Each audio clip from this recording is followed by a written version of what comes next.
Ano ai ke aloha ya kākou. Thank you for joining us today here at the Office of Recovery on Maui. In a moment, Governor Josh Green, along with federal, state, county, and community partners, will share messages of hope and resilience as they update the progress of recovery efforts at this one-year mark after the devastating August 2023 Maui wildfires. We will facilitate questions from the media promptly after remarks conclude. Without further ado, it is my privilege to welcome Governor Josh Green, who will be giving an overarching overview of our collective progress to date.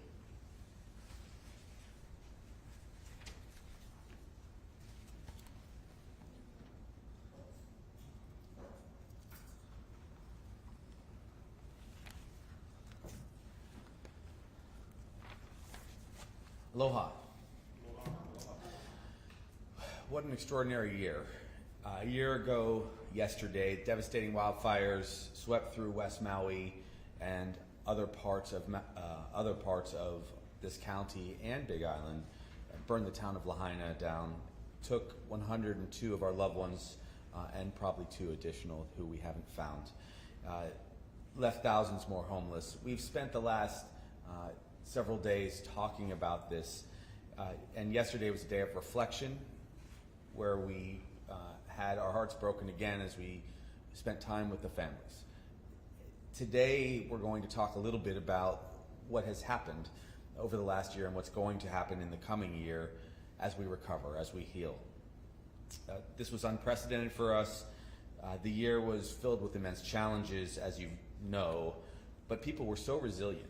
And that's what we've seen over the last 24 hours, especially as we've been with all of the families who had so much loss and in the community. And Mayor, you brought people together so extraordinarily. Thank you. Thank you from our hearts, the way you've done that for people. So I'm here to, of course, honor the memory of those we lost on August 8th, but I want to talk about how this recovery is going to come together and how houses will be built and how we will get additional services for people. So 12,000 people plus were displaced, over 3,000 properties were destroyed. The estimated cost of the overall recovery will ultimately exceed $12 billion, and we will unpack that for people. It is not about money, it is about healing, and that's what we have to do as a team, and this has all been a team effort. Thank you.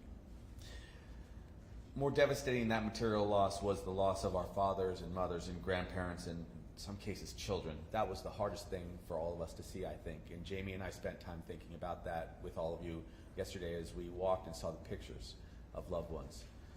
So what do? We do everything now possible to help those families and all the families recover. I want to recognize and thank all the firefighters in this moment and the first responders who went into harm's way. So many more people could have been lost if they didn't do what they did. So firefighters and police, just extraordinary, and all of the team that went into the field. So you were heroic, and so we owe you this recovery. So the response was immediate from every corner of Hawaii. Organizations and communities stood up immediately, and new leaders rose. I want to single out Archie Kalepa, who essentially created a response team with the mayor in the first hours. Lives were saved as we tried to fly into the island. We should never, ever forget what civilians did to keep us alive, to bring supplies by boat and plane and helicopter. Just amazing stories. Organizations and state agencies then stood up. HIEMA, Department of Education, Health, Human Services, started working with Maui County. In the moment, FEMA and Bob Fenton has to be mentioned as one of our heroes. Twice if we're going to account for size. And his partner, and sorry, there has to be some levity. It's just unbelievable what has gone on. And his leader, our administrators here again, Administrator Criswell, amazing. So meals were purchased and a school was built. We're going to have our experts dive into the details. So disaster relief began immediately, but of course it was never enough. There's been mental health care needs that exceeded capacity, medical needs that overwhelmed facilities in both the hours and the days and weeks after. But everyone came together, American Red Cross, FEMA, mayor's team, thousands of volunteers actually. So first thing that happened was we placed 7,797 individuals into hotels. No one's ever done that before. It happened in 13 days across 40 hotels, and 1.1 million meals were served. I want to recall that because the world was watching, and we just don't have a lot of houses available. And then we didn't have another county to go to. You couldn't just send 3,000 people to Lanai. Can you imagine trying that? So we had to do things that were never done before, and so for that I'm going to be forever grateful to our hotel partners and just to the team that was creative and willing to do that. And people understood, those people who understand Hawaii and have been here as visitors, as friends and family. Concerned citizens and organizations like CNHA and the Hawaii Community Foundation. Unbelievable how they expanded and mobilized to be able to absorb the sense of aloha that was coming from the mainland, where hundreds of millions of dollars poured in, but they had to manage that in a way that was responsible and to bring resources so that we could start building houses, so that we could do grants for people. They ran a parallel government entity essentially to what we were doing, and it was amazing. It kept people alive, and instead of 10 to 15% of the people that ended up leaving and hopefully will come back, it could have been 3 times that had they not been great partners and family. So thank you for that. So the recovery began that way. We also reached over to the legislature, and they agreed to do large grants, a large amount of grant on short notice, $12.5 million for small businesses. It's always difficult to help businesses in this circumstance until time has passed. It's a little bit easier to figure out which individuals are suffering, but businesses were destroyed. So we did over 1,000 emergency grants of up to $20,000 each with the blessing of the Senate and House. So again, I'm very grateful to them, and we'll need their help as we finalize the terms of the larger settlement. We'll come to that. This year's legislative session also brought $583 million in appropriations for the efforts on Maui. These funds are part of the federal state cost share for the debris removal. You'll hear a little bit more about the debris removal, but it was over $1 billion project, so you can understand very clearly that the federal government paid most of that. We paid a very small part, and the mayor and I made a conscious decision right off the bat to use the Army Corps of Engineers. We sat in a meeting and we decided to make a decision on the spot that they would get going, because we made a commitment also to the president and their team that within a year we would get most of the debris clearance done so we could move forward. Decisions like that were what we really did behind the scenes, and those are the stories that will be further told over time. But that $583 million, of which we've spent now to date $487 million on the state side, has gone to house people, to do our share, to help us build Kala'iola, which you're going to see today later as houses go in, and to support all the temporary housing projects in partnership with Micah and Kuhio and this alliance that we put together. I would also mention here, and I hope the mayor will go into details over time, he is a very humble person. He does not often take credit for certain things that should be very well understood. The county's already spent about $400 million on infrastructure. So they don't complain, they don't say that they can't do things, but they have been doing yeoman's work behind the scenes to make sure people can survive. And infrastructure may not be sexy, but I'll tell you it's important if you want to have water and then a house and so many other things. So mahalo, Mayor. So this investment that we've put together, which is now clearly approaching $1 billion between state and county, is our commitment just out of the gate for the people of Lahaina. So let's talk about the clearing of the debris and the lots. There were 1,500 residential lots, almost exactly, and the destruction was catastrophic. It did look like a nuclear weapon had been detonated on our land here. And the debris that had to be cleared, of course, had to happen both safely and environmentally soundly, because you can't have toxins when people come and begin to put their houses back on lots that have to be considered so they can restore their lives. Incredibly, 99% of the residential lots have already been cleared. So within the year time frame, virtually all of that land has been cleared, the debris has been cleared safely, so that now in year 2, which began today, you will be able to see the mayor take action to give permits out. You could not do it when that hadn't been done, the debris clearance hadn't been done. So we made it a point to live up to that standard, and we're also now rapidly clearing the lots for commercial activity, because we hear from people all the time, what will it look like? What will Front Street look like? Well, those decisions will be made between the mayor and the council and leaders here in the community, but it couldn't be done until that incredible work was done by the Army Corps. So mahalo to you guys, just amazing. Temporary housing for our survivors. Well, the past year, these investments have gone in, and you first had to clear grounds. You had to take care of the grading, and all of these processes had to be done under emergency rules.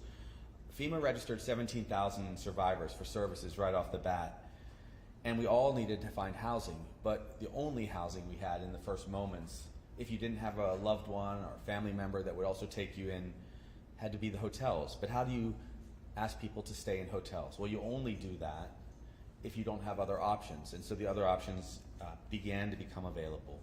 So hundreds of millions of dollars did go into keeping people in hotels so that they didn't become homeless. But also, we asked FEMA to be thoughtful with us, and that's how we began to contract through their many programs, longer-term rentals. And you know that was very difficult, but people stepped up, like Kuhio, who found ways to ask individuals to share their homes for $500 a person to bring people into their house so they would have other options. The rental assistance programs, profoundly helpful. Building ADUs, helpful in every way. And then we came together for an interim housing plan, a $500 million plan between the state and the county, CNHA, Hawaii Community Foundation, FEMA, and the Red Cross.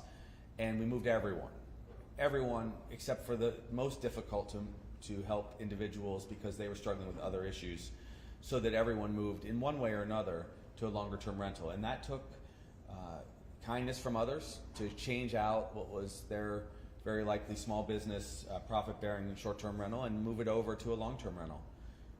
It was not inexpensive, but it was much more appropriate than staying in a hotel for much longer. And so virtually everyone moved there, again, over 99% by July 1st, leaving, as I checked right before coming over to Maui, 41 families that FEMA will be able to move to their temporary sites soon. That's 41 out of 3,071 families, was a best count that we had. So 99% of those displaced moved into long-term housing, but that's not enough. So we need to move people now into transitional houses, which again, we're getting a great deal of support from the federal government to build. And what you will see now is transitional housing. 1,044 units have already been authorized or acquired. We acquired the Hagai building, for example, over across the island. That is 175 units. And the houses are now actually going up, and I'm going to break that down here in a moment. But the state's doing 450 units. The federal government, in addition to housing hundreds and hundreds of families, is also building housing. And we continue to grow together. You're going to hear from CNHA about the houses they've built. And we actually stood together and handed keys to a family, two grandparents and their grandchildren and one of their children into a house finally. So this will be the housing for year two as we get permanent housing to go forward also. Now, how do you get to permanent housing? Well, it's difficult to build in Maui because it's difficult to find water. And that's going to be a constant challenge for us. But our recovery plan is, I will say, complex but doable. And you're already seeing us to begin to construct what amount to 810 new permanent housing units. I'm going to just break this down for you very quickly. You'll see 200 units of affordable workforce housing here essentially in Lahaina. You'll see 90 affordable units over in Kihei, another 324 affordable units in Wailuku. These are already going, and then Makawao 196 units, plus the 1,044 transitional housing units. So that amounts essentially to 2,000 housing units that will come online over the course of the better part of this year. And that's even before we begin to share a heartfelt partnership with Kamehameha Schools, and we'll do that in the coming weeks and months because they, as a part of our settlement, have thoughtfully asked us to focus on the building of as many as 800 additional permanent houses right near the bypass road. But we have to unpack that for you in the coming weeks because we're really in the throes of the final negotiations to make sure everyone can help our people recover through that settlement. They've been extraordinary partners. We built a new school in addition to these thousands of units, and the new school, which will be described by our military colonel, it came up in 95 days, a new school, so that 350 students could stay and their families could be here, because it was the displacement from people and friends and relationships that was the hardest thing for people to endure. So the school it cost $78.8 million. These are large numbers, but they were necessary when an entire part of your state is devastated. And that's, of course, more than just a building. It's a place where the families can find a grounding sense of self again. So we have to recognize the DOE folk who were so incredibly traumatized because they not only lost their houses, they lost their purpose. They weren't able to be with their students. So at this moment, I'm going to share with you that to honor them, we are going to be creating a program for this year in partnership with Mark and Lynn Benioff of basically aloha grants to those who worked at the Lahaina schools. And we'll give more details this coming week, but people will receive up to $5,000 if they worked at the schools as teachers or in support of those schools, because we know that they're buying backpacks and laptops and iPads and food for the children that were otherwise displaced. So everyone who's worked in those schools is going to receive a grant because of what they have done and what they will need to do this coming year. We're currently going to detail the final parts of that program, but I just want to say this. Thank you to everyone across the country, across our state, really across the planet, for giving so much. These dollars kept the community together. And then, of course, it was the heart and soul of the people that actually stayed. We built a new clinic. Kaiser, friends of ours who do much of the healthcare here on Maui, who run the hospital, decided that they would accelerate the building of a clinic. 5,000 square foot clinic usually takes 3 years to do that. They did it in like 2 to 3 months. And that clinic now takes care of people, whatever their needs are, whatever their insurance is, people are drifting in to find care. So a clinic to match the school. But it's not just about healthcare and education. It's next also about the land. The land is sacred to the people of Lahaina. So as you heard yesterday, we are returning Moku'ula, the sacred place, to the people of Lahaina. So as we rebuild these other structures, we rebuild history and culture.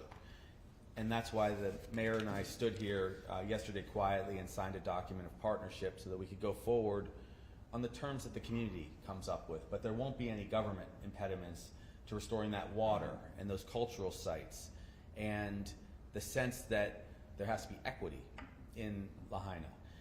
So that's another major piece. And as Jamie and I discussed this morning, yes, it's a testament to those that we lost. So it is a way for us to remember the 104 people that perished in the fire forever.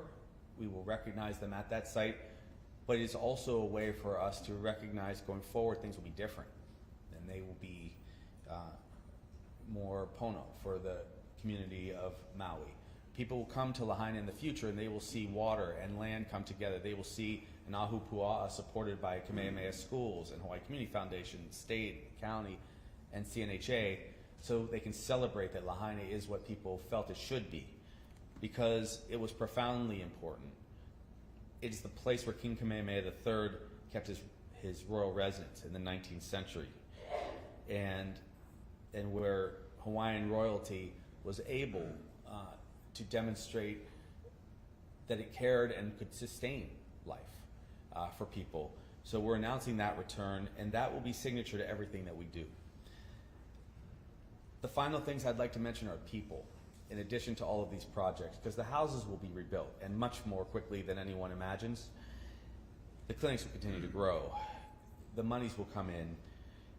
We have the settlement in place, a $4 billion settlement, much of which is covered by HECO. The state and county came together in agreement because we knew the county had to focus its resources in a going forward way. They will be able to take significant resources from HUD and rebuild all these things I've been discussing. So the state's helping a little bit more up front so that no one has to worry about bankruptcy or turning their backs on anybody when they never would otherwise. That's what this settlement is about. And when those resources come to the people of Lahaina, they will be able to rebuild their homes. But it's the people themselves that we will trust. And I'm going to mention one more time the woman who was 7 months pregnant when the fire occurred, but the road was closed. She couldn't go get her visit from her doctor, from her OBGYN. So Brooke, my chief of staff, who's been with me day and night, along with Makana and the whole team, Reese, Fele, she found a way to get that girl to her OBGYN visits. And she delivered a baby appropriately named Faith after a year of crying and crisis, of watching her Filipina family dispersed. It's those people that we have to build this community back for, to put the houses back into the ground, to use the settlement dollars to cover. So Baby Faith represents that new beginning for us. And today, because of the mayor's vision, we're together with the kupuna, who will tell the stories of the fire of 2023 to that child.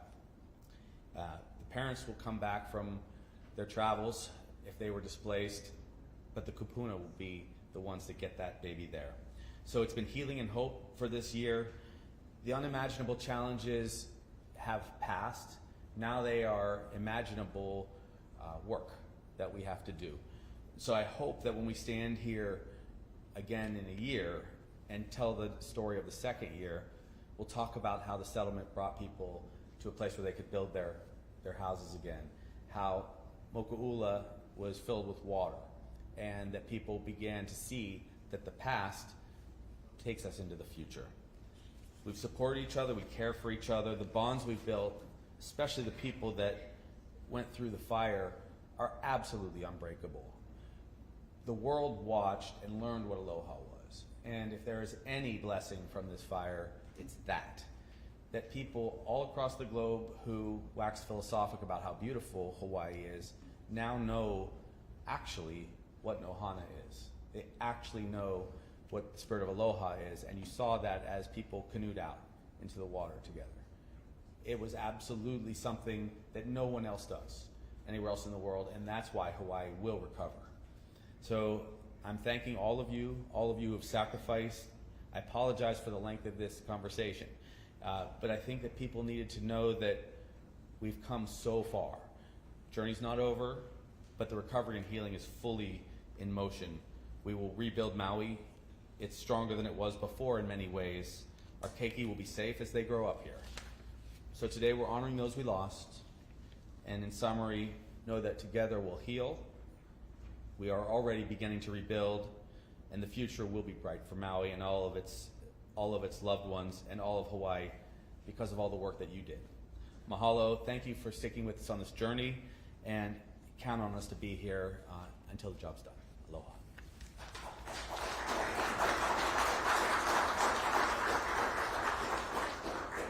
Mahalo, Governor Green. Up next, Maui County Mayor Richard Bisson. Aloha, and mahalo everyone for joining us today. Yesterday we took some time to reflect on the lives lost so we could remember, along with their families, the enormous weight of the impact that they must have been going through yesterday. Our community came together as one ohana to find the comfort and peace as we hosted close to 5,000 of our people yesterday throughout our day's gatherings. As Governor mentioned, started with the paddle out, which was again very unique, and also up in Pukalani, where we gathered with our friends and family from Kula and upcountry, and ended last night with a very special event held at the Lahaina Civic Center. And I wanted to thank all our partners and our entire community who accepted our plan to take yesterday as a day of remembrance and to mention all the things Governor has talked about today. So I'm here to do the same. We look forward today with the hope, and we reflect on the many steps that we've already taken in our recovery, much of which has been covered by Gov. I'll just mention a few more. We are moving forward in our recovery, and we continue to make the progress. The debris removal, I will leave more specifically to Colonel Swenson, as that is his weekly, I would say, task with all of us who have been at our Wednesday meetings. So I won't take his thunder and get into any of the specifics there. Unless he doesn't mention it, then I'll jump back up and mention them for him. The infrastructure team that we have in the county has been exceptional, and Gov's touched on that as well. The county's departments of environmental management, water supply, and public works have been working diligently during these recovery efforts. Our drinking water was 100% restored a week ago. We also have our sewer infrastructure that will be restored by the end of this year. Last week, the county and the state also worked together to open Honoapi'ilani Highway so that we could alleviate a lot of the congestion that is caused, and some of you have been in this traffic, so you know what I'm talking about. We continue to work on roadway improvements and the repairs to make our roads safe in preparation, which includes sidewalks and rights-of-way. We've created an expedited permitting system with 4-leaf. We have already issued 50 building permits, including 2 in the SMA, I might add. 111 permits that are currently in the queue, and there are 16 houses that are currently being built, including 2 of them in Kula. The temporary housing that Gov touched on, I'll just add a couple more points. We're working again with FEMA, the state, CNHA, and GEM, as well as HCF, to help build the emergency housing. There are over 1,000 temporary units that are already in progress, and as Gov mentioned, families are already moving in. There's over 1,000 permanent housing units that are also in the process of being built. Approximately 900 of those are workforce housing. We also remain committed to keeping our community informed and prioritizing their vision for their community, which is why I formed the Lahaina Advisory Committee. We've held community meetings throughout Kula and Lahaina since last November to keep our community connected to resources and for updates in navigating our recovery. And I've learned from our federal partners that that is not a common occurrence in other communities when there are such disasters. We've held 8 meetings in Kula, 28 meetings in Lahaina, and 7 smaller talk story sessions. These meetings were also live streamed for our community members that have moved away and that could not participate in person. We continue to encourage our community to visit mauirecovers.org for day-to-day community updates. There are real-time updates on that website, and it will inform you on recovery efforts as well as resources. Our community engagement continues as we work towards long-term recovery. We've had 5 neighborhood workshops with over 900 participants. We've engaged 3,038 residents, and we've conducted 3 community surveys that resulted in 2,743 respondents. We've also conducted 190 in-person interviews. Our plan is slated to be completed by the end of the year. We've also had our county arborist and working on our trees in the impact zone. Initially, we lost about 40% of the banyan tree. However, it continues to show progress in its new growth, and maybe some of you were able to go through the impact zone and see that. Our county arborists have been working to restore and care for other trees throughout the impact zone. We also continue to evaluate and strengthen our emergency response. Our fire department has added 29 new fire frontline positions, as well as increased equipment, and we're utilizing newer technology such as a thermal drone that we used in a recent fire up at Crater Road to help us detect underground hot spots, and again to be able to do things at night when our helicopters cannot be used. We've also installed portable N5 sensors to assist with detecting smoke and fires that can, or at least heat, and that relies on artificial intelligence, and also smart learning that allows it to distinguish anomalies between smoke or other particles or gases that are produced by fires. Our MEMA staff consists of a new administrator. Most of you have already met Amos Lono Kailua Hewitt, former battalion chief with our fire department. We've increased MEMA by 13 positions, including having a presence on Molokai, Lanai, as well as Hana. We also have been working more closely with a unified command during our responses, which allows for streamlined communications. Again, we utilized many of those techniques in the recent fires that we've had at Cradle Road in Pihana, and yesterday even in Pukalani, or this week in Pukalani. We're noticing that increased community information has led to a more cohesive approach to emergency response between all of our major agencies, MEMA, fire, and of course police and other emergency response. Our police continue to evaluate and improve their communications and their operations, again, to improve our communications with each of those agencies, and also to respond to larger law enforcement, large-scale law enforcement incidents. And in closing, I extend our sincere appreciation to the many partners that are here and those that are not sitting here, the many who have stepped up, as Governor mentioned, worldwide over the last year to care for our people, to care for our home. Thank you again for loving Maui. I also want to extend to our residents, especially, to remember to take care of yourselves, to reach out if you need help. Mental health resources are available, as I mentioned earlier, on MauiRecovers.org. And lastly, I send sincere love and gratitude to all the first responders, the many community heroes, and the volunteers that continue to fight for Lahaina, for upcountry Maui. We are with both of those communities as we continue and as they continue to recover. And as Gov mentioned, and Administrator Criswell also mentioned this morning in her remarks, for as long as we're needed. Mahalo, everyone.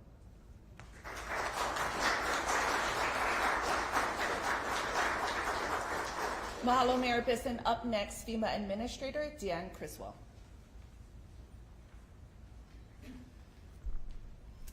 Aloha. I just wanted to start by thanking Governor Green and Mayor Bisson. You have just been incredible partners, and we can't do this alone. And the partnership that you have showed and the graciousness that you have accepted our teams in really has been remarkable. I know that for those listening, this past year has been difficult, but we have made progress, and I continue to look forward to working with both of you as we continue to help the communities recover. Yesterday was really special for me. I had an opportunity to join many of the events that the mayor and the governor put on, and in particular, the paddle out. I got to share that I was really overcome with a lot of emotion during that event. It was really powerful, and it really was, I think, a true testament to the community and how this community has come together and bonded and been able to support one another. And it's that kind of community-led initiatives, that community-led recovery that's really going to make the difference as the rebuilding now continues to begin. And I'll never forget all of the feelings that I had yesterday. I know that the mayor had to give me a hug at one point in time because it was just a really powerful event. And again, as I said earlier today, and I've said yesterday, that we will continue to be here every step of the way for this recovery. I also had a chance to talk with some of the first responders, some of the firefighters yesterday, and we did a moment of silence, 102 seconds of silence, and hearing their stories of what they were doing that day and how they continue to help their community on the road to recovery just reminds us how important our first responders are in the communities. And even during the initial response days, where we brought in first responders from around the country to help with the rescue efforts, to help with the recovery efforts, those first responders just always appreciate the level of professionalism and dedication that they provide. I want to just touch a little bit then on some of the efforts that we're doing in the recovery, and I'll start with the fact that FEMA is here to help lead this federal interagency in recovery, but we are just one small part of a very big federal team that's here supporting this. And it includes our nonprofit partners, and it started with the American Red Cross, and the American Red Cross that did so much to help get people out of the congregate shelters and into the hotels, and they set up a program that they had never done before to be able to house everybody in a hotel to give them some sense of normalcy in those early days. One of our greatest partners here, which you're going to hear from, is the Army Corps of Engineers, who has just been remarkable in this recovery. And you're going to hear more about, the work that they have done to set up the school, to do the debris removal so the rebuilding can begin, to help with the long-term housing site that we are putting in place. Our partners from the Environmental Protection Agency have also been here to help us with the cleanup, to provide that guidance and that technical assistance, both during the initial cleanup, but now as we continue to rebuild, providing continued assistance to us. The Small Business Administration, who not only helps our small businesses on their road to recovery, but also provides assistance to individuals, whether they're renters or their owners, to help them jumpstart their recovery process. And we also worked with the Department of Education, who really helped us with the details of establishing the temporary elementary school, which I was able to see and participate or visit for their first day of school on Wednesday, which was really special. All of these federal agencies, they come here for one reason, and that's to put people first. And putting people first is really at the heart of this recovery effort, and it will continue to be as we move into this next phase. So far, we have helped 7,000 families or 7,000 people across the island jumpstart their recovery through our various disaster assistance programs. Today, we have more than 1,200 households that are supported by our direct lease program. And we also have 64 families already identified that will be moving into our temporary housing program.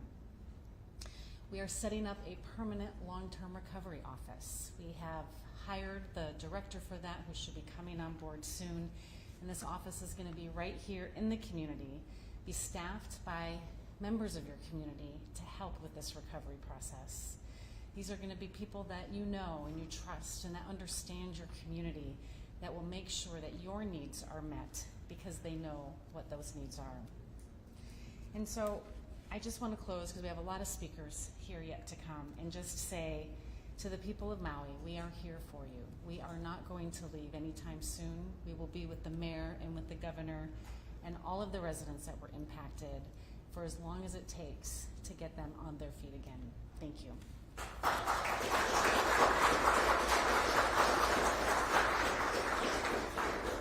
Mahalo, Administrator Criswell. Up next, Dr. Dmitry Kuznetsov, Undersecretary of the Department of Homeland Security, Science and Technology Directorate. Good morning. Thank you for a brief indulgence on some of the things we're trying to do in partnership with Hawaii and Maui in particular in the technology realm.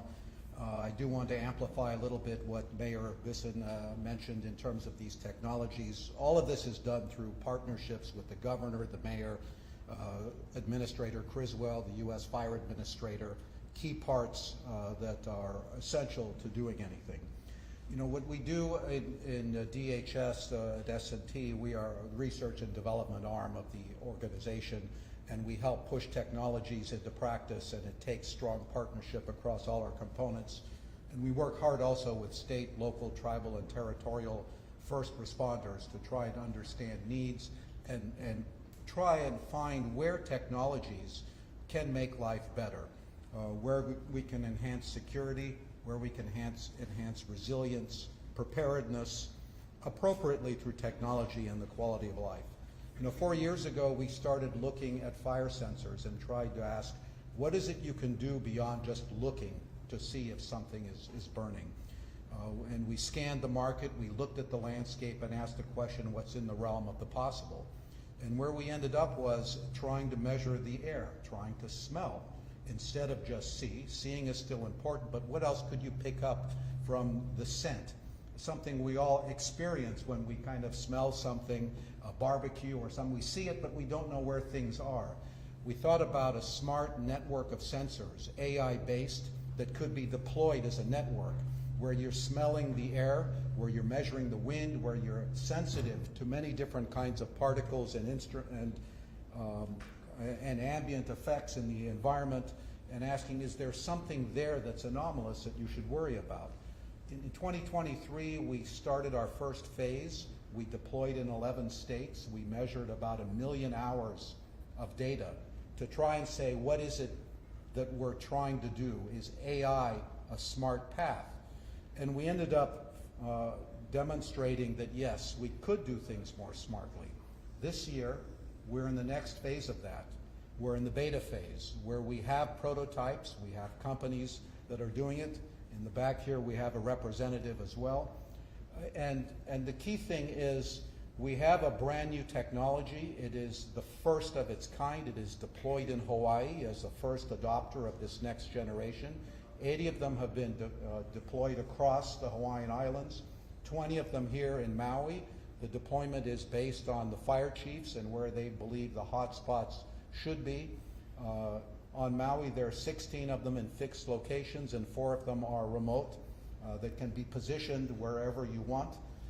And the data is coming in. We did already initial measurements of the background, and now it is in the mode where it's sensing things. It is actively deployed. It pushes notifications to the first responders. But again, Hawaii is in a place, and Maui in particular, is leading the way in this next generation of technologies, which we expect to be more broadly deployed across the nation and probably globally. And so again, we thank the state of Hawaii and the county of Maui for their leadership, and the fire chiefs for willingness to partner with us to take this next step, to look ahead. At S&T, we think broadly, not just about fires. We work with floods, with emergency operations centers, the next what-ifs of communications in thinking about resilience and preparedness. But it takes like-minded partners who are willing to do this, and Hawaii is leading the way, and we're really grateful for that. So thank you very much.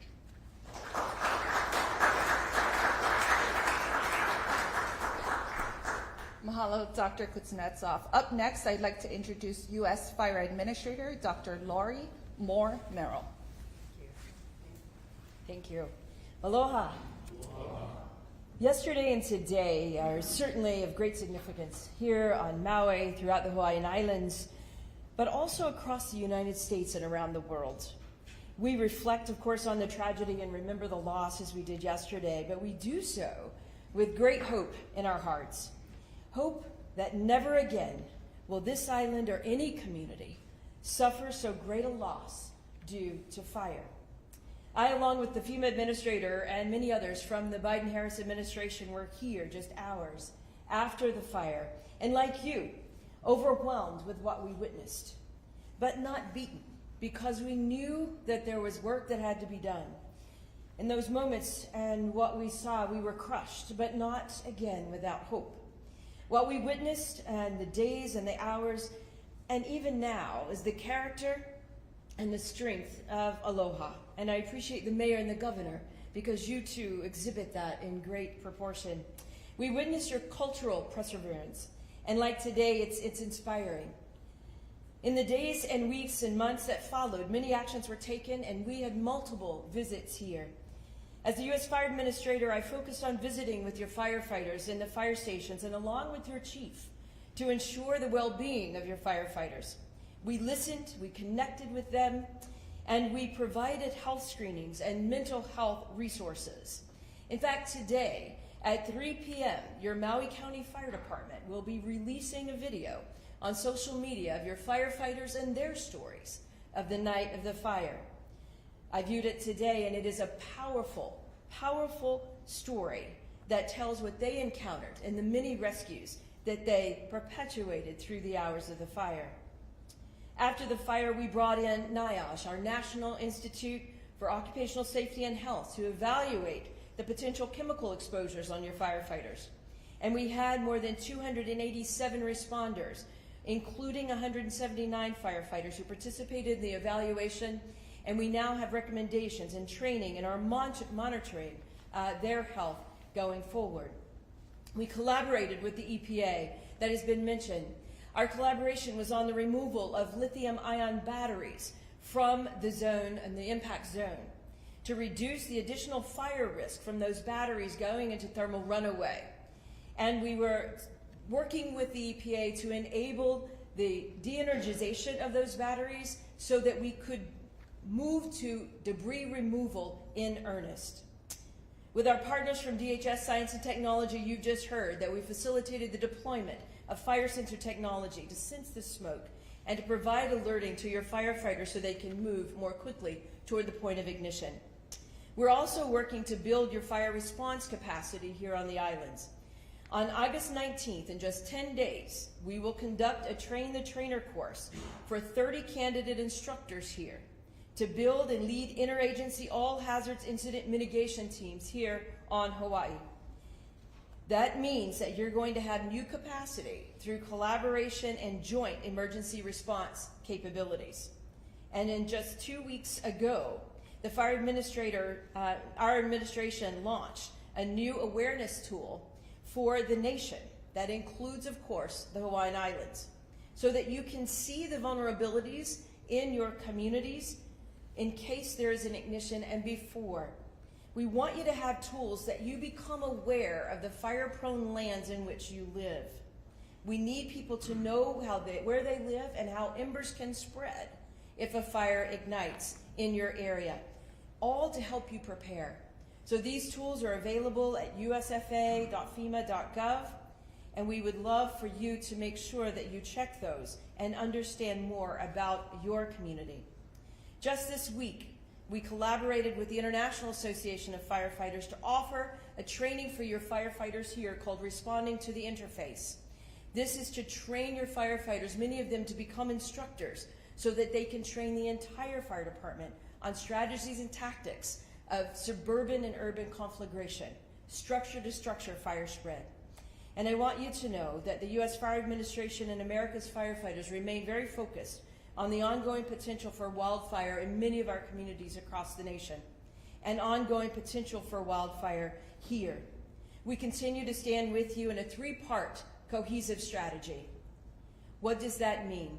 We need your help. One is resilient landscapes, including the reduction of rapidly burning vegetative fuels around your properties. Fire-adapted communities, where that we can understand that adopting building codes as you build back to better protect your structures, using fire-resistant materials, reducing the combustible attachments to your homes, like decks or fences, and understanding that you need some increased separation as best we can between structures to prevent that structure-to-structure spread from wildfire events. And finally, effective response. And we've talked a lot about your firefighters, but including rapid alerting when you have an ignition and dispatching your trained firefighters quickly, ensuring that they are equipped, as the mayor has spoken about, making sure that they have enough firefighters and enough equipment, proper equipment. And as we plan for an effective response, we want to make sure that we also plan for an effective evacuation. And so the U.S. Fire Administration has taken on a project on wildfire evacuation to ensure that we have consistency in our communities and how evacuations are conducted, and that we understand egress routes and how to properly find temporary refuge areas or areas of safety zones that may not be on the road out of a community. As Lahaina continues to rebuild and recover, we're going to remain also in close connection with your leadership here and work with the Hawaii fire departments across the islands to provide tools and technologies from data and to inform your decisions. We're grateful to be able to contribute to the resiliency of your community. Mahalo.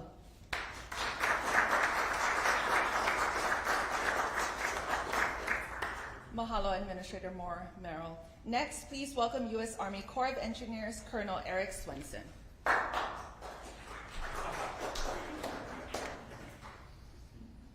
Aloha. And thank you all for being here today. Today we stand together not just to reflect on what was lost a year ago, but to honor the incredible resilience and spirit of this community. As the commander of the U.S. Army Corps of Engineers Hawaii Wildfire Recovery Field Office, I want to start by offering my deepest condolences to those who lost loved ones, homes, and cherished memories. I've walked through these neighborhoods, spoken to aunties and uncles, listened to your stories of lost survival and hope. These are the moments that stay with me. They fuel our commitment to do everything we can to support this community's recovery. In the immediate aftermath of the fires and at the request of the county and state, the U.S. Army Corps of Engineers mobilized quickly. Within days, our team was on the ground, side by side with FEMA, state, and local agencies and community leaders. We came with a mission to provide temporary power, clear debris from Lahaina and Kula, and construct a temporary school and housing community for fire survivors. But more than that, we came with a commitment to stand with the people of Maui and to walk with them in this journey of recovery. Over the past year, we've seen significant progress. Together, we've cleared 99% of residential debris and 50% of commercial debris, making way for families and friends to begin rebuilding their homes, lives, livelihoods, and their town. And to just give a nod to the governor and the mayor, I will share some of the specific numbers. So over the past 6 months, we've talked to the community every Wednesday night, and we talk about Little C. That is cleared lots. That is lots that have been cleared of their primary debris, of the fire debris, the visible signs of the tragedy. And as of this morning, we had cleared 1,379 out of 1,399 properties. And for commercial, we had cleared 78 out of 159 properties. So we are at 99% residential and 50% commercial. We've cleared 3,100 vehicles and 141 vessels from the harbor and around the harbor. We've also built a temporary school to replace the King Kamehameha III elementary school that was lost to the fire. This new 30-classroom campus officially opened after 95 days of construction on April 1st, 2024. Just a side note, that was the first day of school for the fourth quarter of the academic year. We got those kids back into school. And following summer recess, just reopened on this past Wednesday to welcome students back for this academic year. And this school serves as a beacon of hope and normalcy for the community. For the parents with young children, it is a safe place for their keiki to return and grow while moms and dads continue the arduous task of rebuilding their ohana. I'm especially proud of how we've worked to ensure that the recovery effort benefits the local community economically. We've prioritized contracts with local and Native Hawaiian-owned small businesses, channeling millions of dollars into the local economy. This isn't just about rebuilding structures. It's about supporting the people of Maui in a way that strengthens the community for the future. Throughout this journey, I've had the privilege of connecting with so many of you, residents, business owners, and community leaders. You inspire me with your resilience and determination. Our conversations have reinforced something very important to me. Our work here is not just about the physical recovery. It's about helping this community heal and move forward. As we continue this journey together, I want you to know that the Army Corps of Engineers is here for Maui. We will keep listening, keep working, and keep supporting you until we work ourselves out of a job.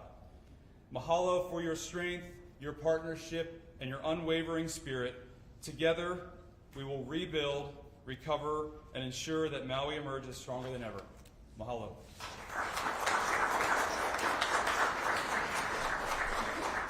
Mahalo, Colonel Swenson. Now please welcome Hawaii Community Foundation President and CEO Micah Kane. Hello, everyone. Almost Paul. Mahalo for giving us the opportunity to have the mic this afternoon. Before I begin, I want to really acknowledge the mayor and the governor for their leadership. That's why we're all here today. They created a platform for all of us to work together, and just want to thank them for creating that opportunity. Mahalo. You know, I want to acknowledge the donors around the world for the support that they've showed for the people in place of Maui. Over 240,000 individuals representing 78 countries, every U.S. territory, every state in our union, over 5,000 corporate contributors, all stepping forward to express their aloha for the people in place of Maui. Just an amazing expression. I also want to mahalo our community partners. Over the past year, thanks to their work and their capacity, over 240 grants to over 190 different organizations, representing close to $110 million. Just amazing work. Everything from, reimbursing a family from Molokai who was, bringing in propane gas tanks, for families in the first couple of days immediately following the fires, to major work being done by organizations like the Council for Native Hawaiian Advancement, and you're going to hear from Kuhia a little later, or Catholic Charities, or Maui United Way, or Maui Economic Opportunities. You can just go on and on and on and on about the organizations that really stepped up, and even some new organizations that we're building capacity on. We're at a critical juncture in this recovery process. As I mentioned earlier, the mayor and the governor invited us early on to have a strategic position at the table, and it allowed us to have kind of this inside out, outside in perspective of the disaster. Early on, we adopted FEMA's 4-phase approach, and clearly we are in what we consider phase 3, which is in this stabilization recovery period. But each of us, I'm sure, go home each night trying to think about, how do we prevent the next disaster from happening? For us at HCF, so much of the complexity of this disaster was due to the fragility of Maui's housing crisis. Much of what was said by our previous speakers is inherently solved when you deal with that issue. And most of our conversation is around end-of-pipeline issues. We've got to get up the pipeline and deal with this housing issue once and for all. It is a solvable problem. I think we have the right people and leaders at the table to deal with it. Much like we came together to deal with the interim housing issue around the MOU, where we came together, and at the federal, state, county, philanthropic, and community level, we came together and we dealt with that issue. Everybody understood their role. Everybody executed. We had hard conversations around water, around where that was going to occur. And we're here today, with great progress. Those same tactics need to take place if we're going to try to address the permanent housing issue. Colonel Swenson this morning during the Kupuna breakfast said that there's going to be an opportunity for Maui to really model change. I'm paraphrasing for you, Colonel, but I think what you were leading to is, take advantage of what unfortunate opportunities might be presented to you. Housing is that issue for us.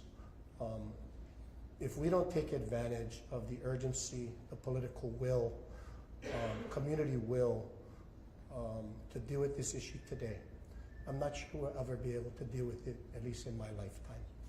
And I would encourage us to have those hard conversations. We're starting to have them already, whatever side you sit on around short-term rentals, whatever side you sit on water, those conversations need to be had.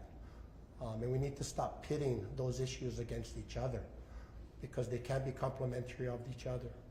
And HCF will be at the table to work with parties to assure that we can come to a compromise to model how Maui can lead for not just Hawaii, but for our world. And we look forward to being part of that. Mahalo.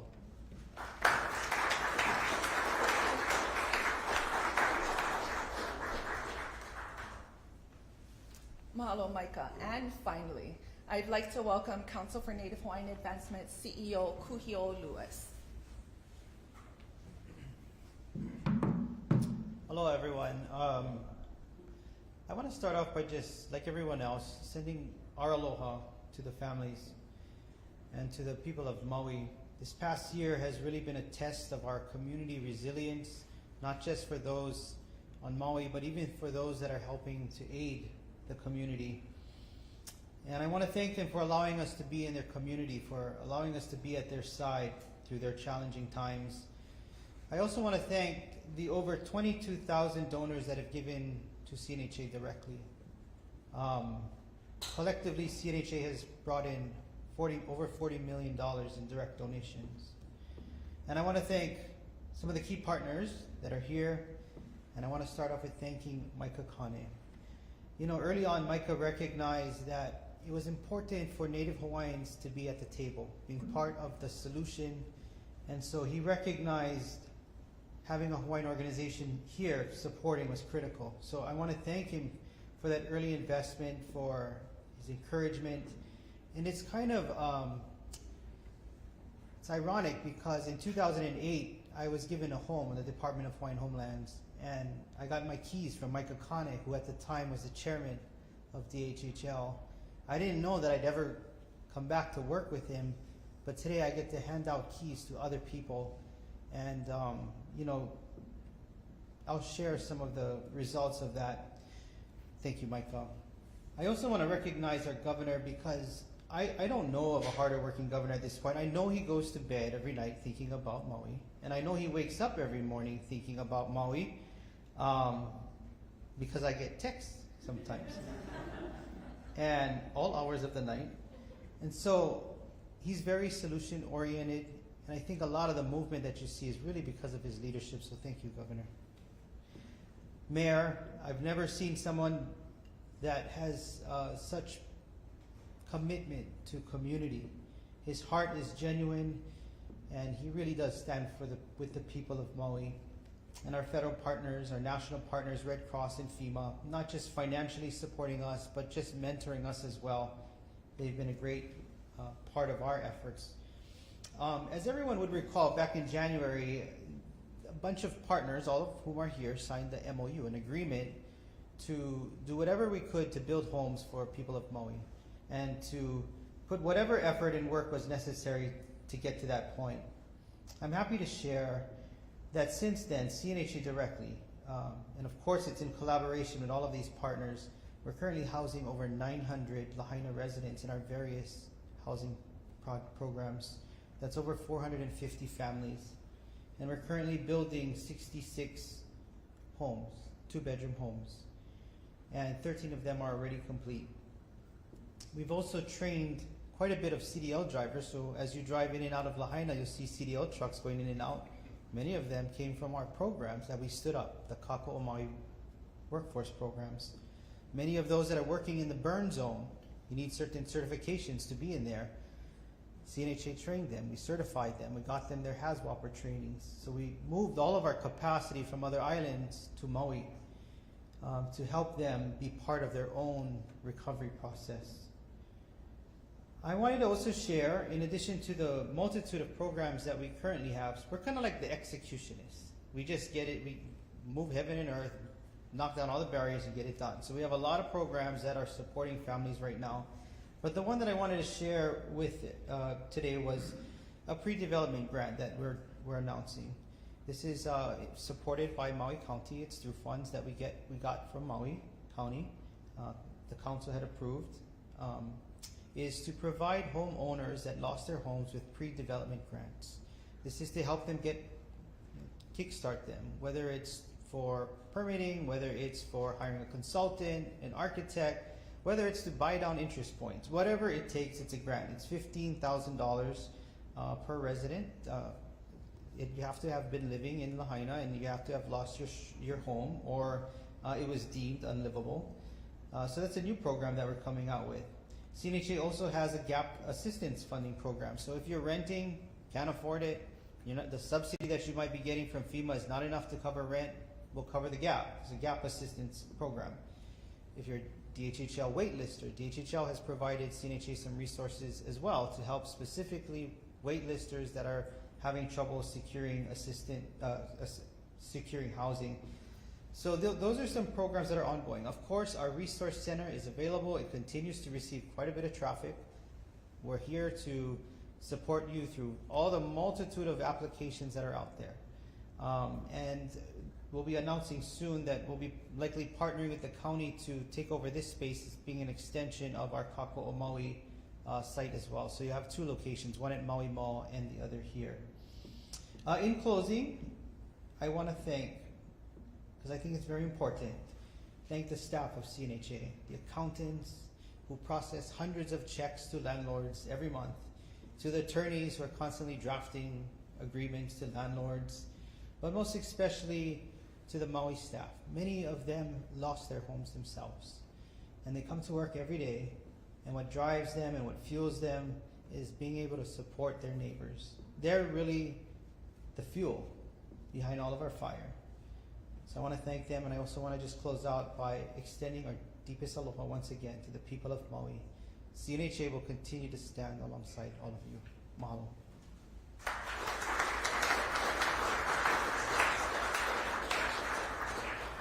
Mahalo Kuhio. We will now take questions from the media. I will repeat a summarized version of the question before inviting the speaker to respond via podium. And with that, we're going to start with our Maui-based or Maui-born reporters and media outlets, starting with Wendy. We know that a lot of the information would have come out in trial regarding the cause and responsibility of the fire. In light of the settlement and anticipated redactions in that ETF report, what are you doing to ensure that the cause of the fire is known and those responsible are held accountable? So the question is around the cause of the fire as it relates to the news regarding the settlement. Thank you. So this question gets asked a lot of me in public and private. Who was responsible? Well, we're all responsible, all of us, for caring for our people and for everything that's in our state. We are committed to releasing all the reports that come through. Mayor and I talk about this a lot. There won't be finger pointing. There will be discussions about how we can make things safer, and you heard a lot of it today, actually. As to what some people say is, isn't it getting kind of the cart before the horse? The answer is simply no. It's our responsibility to help people recover sooner rather than later, and so that's the reason that we came forward with the settlement. The settlement that was done in less than a year from when the fire occurred was somewhat astounding because we had to fight what normally people do, which is wait 3 or 4 years to do this. No decisions in court are going to help people heal. It's only the work that these kind of guys do. But we'll explain everything. Honestly, there's this great anticipation of these reports.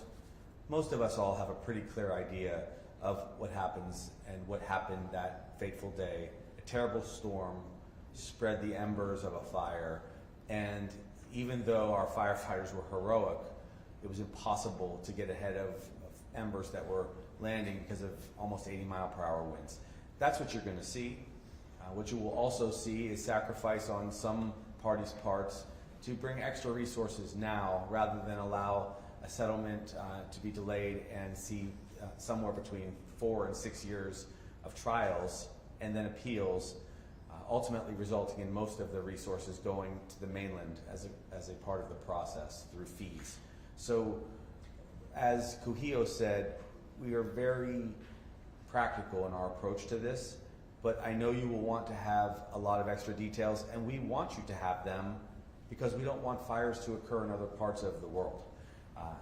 But be ready to hear a lot about climate, about how we deal with the environment and grasses, and how we all come together to solve a problem in just 1 to 2 years rather than 8 to 10.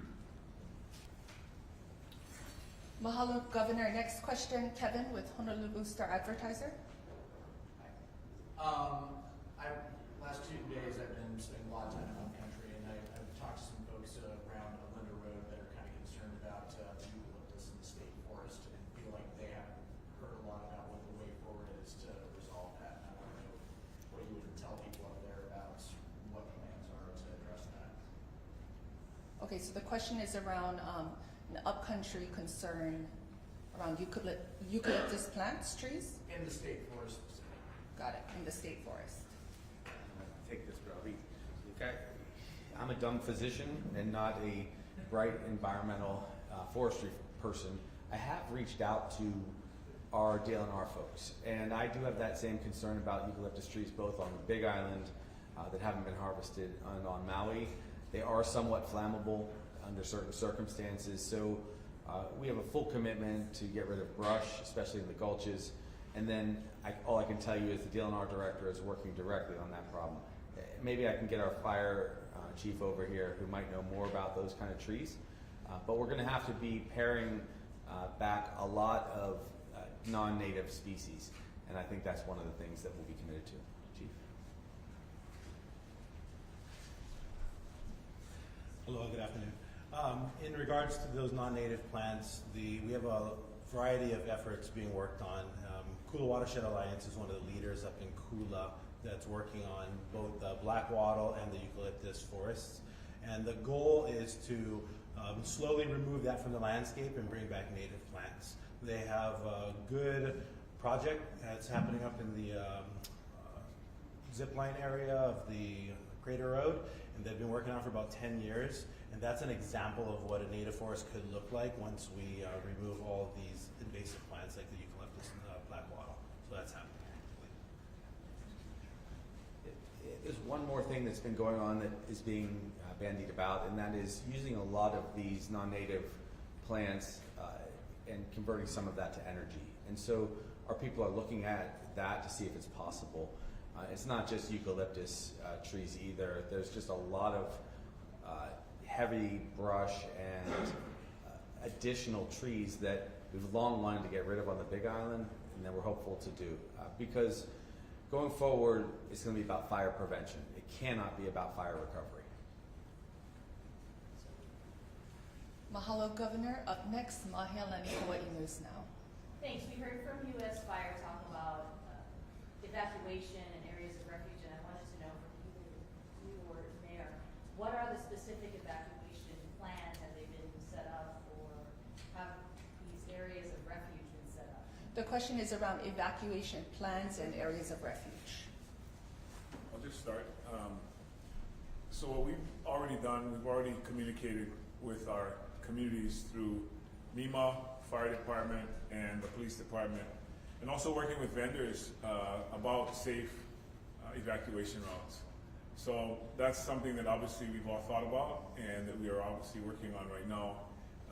But we wanted the communities to be made aware because it's going to impact some homes and some lots.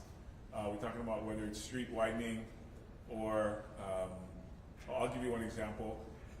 Ed Sniffen has already opened up part of the bypass. If you're familiar and you look alongside as you're driving over here, you'll see at the very end of that route, it's actually a cul-de-sac. That wall's been removed, and that's going to be a gate, so there's another exit that comes out.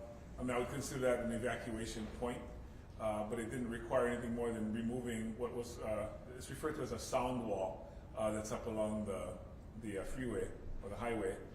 That's already been done, and again, thanks to the state and DOT. So there are things like that that we're putting together on other parts of Lahaina.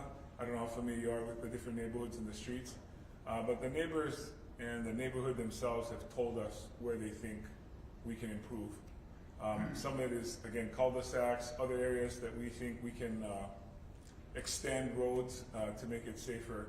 The one thing I want to say about evacuations, it is case specific. It is specific to whatever the emergency is that's happening at that time. And that's something that we learned in the discussions we've had, not to tell people to go one way in all cases without knowing which way the emergency is coming. So that's, again, being taken into account, and I'll leave it to That's excellent, thank you. So just to elaborate a bit on that, the concept of temporary refuge areas our areas of last resort are different than what are being deployed now across the nation. So this concept is new because of the dynamic nature of wildfire. It is very different, as the mayor alluded to, from other types of evacuation, where if you're in a hurricane, you may need to get on the road and move early. We know we're in the cone. With wildfire, it doesn't move like that. It's dynamic. It moves where there's fuel. The fuel may be right across the road. So just putting people on a road for evacuation is not always the best case, and yet that's how we've known to do it. We have to look for areas that won't burn. Areas like large baseball fields with no vegetation, or a golf course where we can get in the middle of the green because it is very, has a lot of moisture and it won't burn, right? Areas that are unusual perhaps, that get you out of the path of fire, but don't get you completely out of the area of the fire, but places that won't burn. So there may be smoke, it may be uncomfortable, but you won't die there. And that's the concept. And so this is a brand new concept. We're working to identify these locations across the nation, including on the islands, and then be able to deliver a map of where these are, and then teach people in their communities where these zones are, so you don't just at go, when you're told to go, get on the road and think that's what that means. So where is go is a new concept. Mahalo. Our final question is from Marcel, Civil Beat.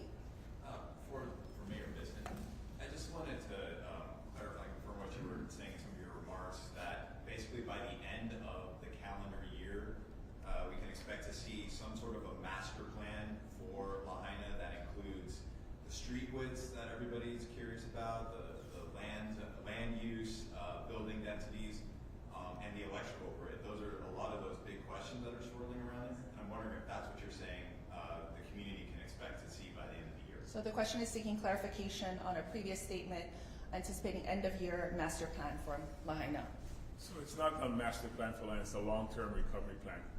It's not the same thing. We have our Department of Planning, Kate Blystone. She has discussed this at our community meetings, where we are putting together all the feedback that we've gotten from the different communities, and we're putting together what we're calling programs and projects that can be funded, that we can seek grant monies for to put together. That's what we've been talking about. I don't believe we'll cover every one of those areas that you just talked about. That's going to be a longer discussion to have with the community. What we're putting together now are things that we can put in the categories of programs and projects. That's what I was discussing. Yeah. Mahalo, Mayor. This formally concludes today's news conference. Thank you for being with us today. Mahalo and aloha.